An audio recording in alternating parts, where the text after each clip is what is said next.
নমস্কাৰ। আজি পুনৰ মোৰ ভাল লগা কবিতা এটা আপোনালোকৰ আগত পাঠ কৰিবলৈ ওলাইছোঁ।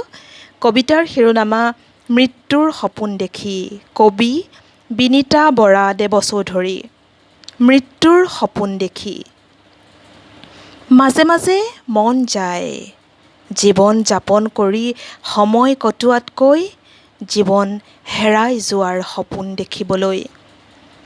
শেষ সন্ধিয়াৰ হেঙুলী আভাত যেতিয়া আন্দোলিত হয় শুক্ৰেশ্বৰ ঘাটৰ পানী, তুলবুল নাৱে নাৱে যেতিয়া অস্তমিত বেলিৰ গান, নিৰমুখী পক্ষীৰ ভাগৰুৱা কাকলিত নামি আহে বিষণ্ণ সন্ধিয়া,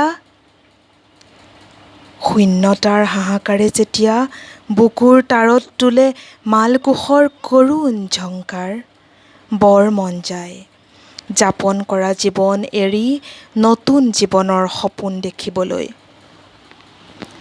প্ৰেম হেৰুওৱাৰ ভয়ে কজলা কুঁৱলীৰ দৰে আৱৰি থাকে যেতিয়া বৰ্ণোজ্জ্বল বৰ্তমানৰ প্ৰাপ্তি,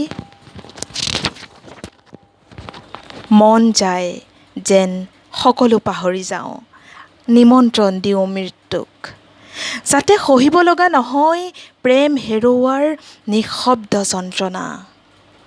পুনশ্চ আৰুনো কি বাকী আছে, এই যে জীয়াই আছোঁ, উদযাপন কৰাৰ হেঁপাহ সামৰি যাপন কৰিছোঁ জীৱন, এয়া জানো মৃত্যুৰেই নামান্তৰ নহয়?